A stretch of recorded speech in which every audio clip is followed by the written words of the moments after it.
8 years. 8 years behind a door that only opens from the outside. 8 years of the same walls, the same ceiling, the same face in the mirror, getting older, in a place where time moves differently, slower, heavier. Most people who walk out of that door walk back in within 3 years. The statistics are brutal. The world doesn't make it easy. Nobody is waiting with open arms for someone who just spent 8 years paying for their mistakes. This man knew all of that. He walked out anyway, and what he built in the years that followed was not just a company. It was proof that where you have been does not have to define where you are going. His name was Thomas, and at 22 years old, he made a decision that cost him everything. Not a small decision, not a moment of carelessness, a real decision. One he understood, one he made anyway. And when the judge read the sentence, 8 years, Thomas didn't cry. He just nodded, because somewhere deep down, he knew. This was the consequence of the life he had chosen. The first year inside was the hardest. Not because of the violence, not because of the loneliness, but because of the silence inside his own head. For the first time in his life, Thomas had nothing to do but think, and what he thought about terrified him. He thought about who he was, not who he pretended to be, not the version of himself he showed the world, but who he actually was, when there was nothing left to hide behind.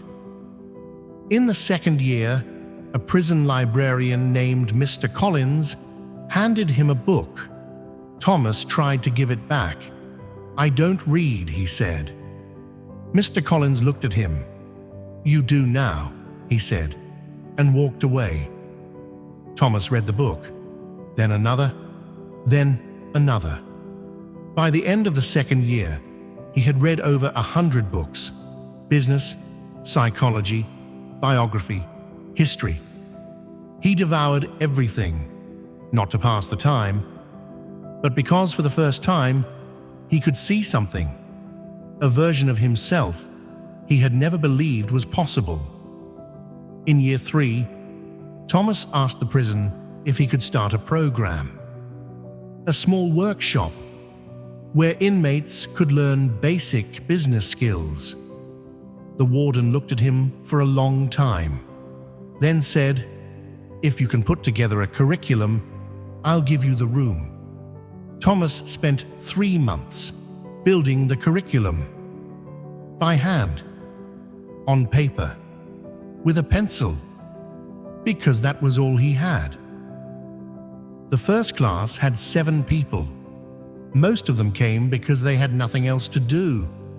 By the 3rd week, they were arguing about business models, debating marketing strategies, coming up with ideas for companies they swore they would build the day they got out.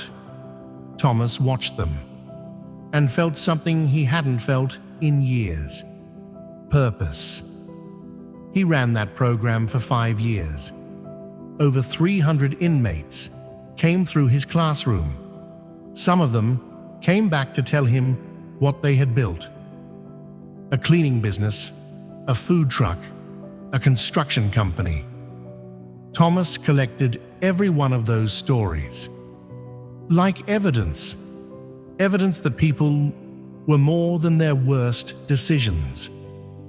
On the morning of his release, Thomas walked out with 1 bag, the same as when he came in, except this time, the bag had books in it and a notebook full of ideas. The world he walked into was not welcoming. Every job application asked the same question: "Have you ever been convicted of a felony?" Thomas checked yes, every time, and every time the call never came. 37 rejections. In 4 months, 37 doors closed in his face. On the 38th try, Thomas stopped applying for jobs. He sat in his small rented room, looked at his notebook, and made a decision. If nobody will give me a chance, I will give one to myself. He started a small maintenance company. Just him. A second-hand van, a few basic tools. He knocked on doors, offered to fix things, clean things, repair things, for less than anyone else, because he needed the work more than anyone else. The first client was a restaurant owner who had also been to prison 20 years earlier. He looked at Thomas and didn't ask any questions, just handed him a list of repairs and said, "Don't let me down." Thomas didn't. Month by month, the work grew. Thomas hired his first employee. 6 months in, he had one requirement. Not experience, not a clean record, just willingness. "I don't care where you've been," he told every person he hired. "I care where you're going." Word spread, not just among clients, among people who needed a second chance. Thomas became known as the man who hired people nobody else would. Ex-convicts, former addicts, people who had spent years being told they were unemployable. Thomas hired them all, trained them, trusted them, and held them accountable. Year 2, 15 employees. Year 3, 40. Year 5. The company had contracts with 3 major corporations who had decided that what Thomas built was exactly what they needed. Not just the work, the values. 8 years after walking out of prison, Thomas employed 300 people. Over 60% of them had criminal records.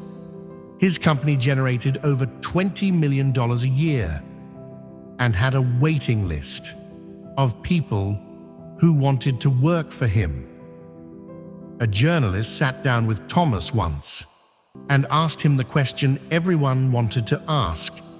"Do you regret it, the decision you made at 22?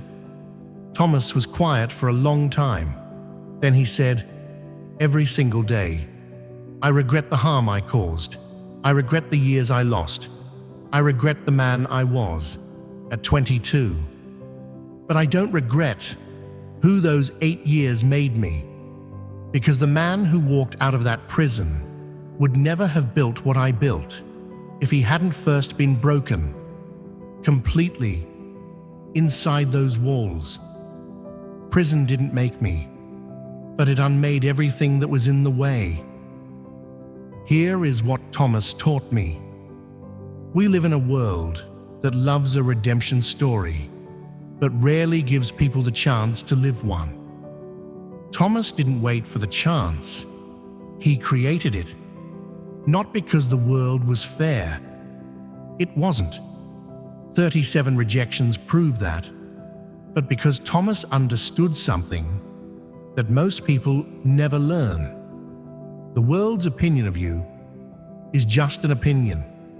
It is not a sentence, unless you let it be. Thomas served 8 years. He paid his debt.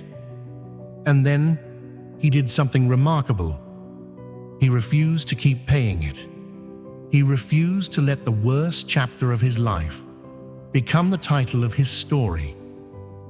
So whatever your worst chapter is, whatever you have done, whatever has been done to you, whatever label the world has given you, remember Thomas. Remember the man who walked out with one bag and a notebook full of ideas. Remember that the distance between where you are and where you are capable of going is not measured in years. It is measured in decisions, one at a time, starting with the next one you make. Subscribe.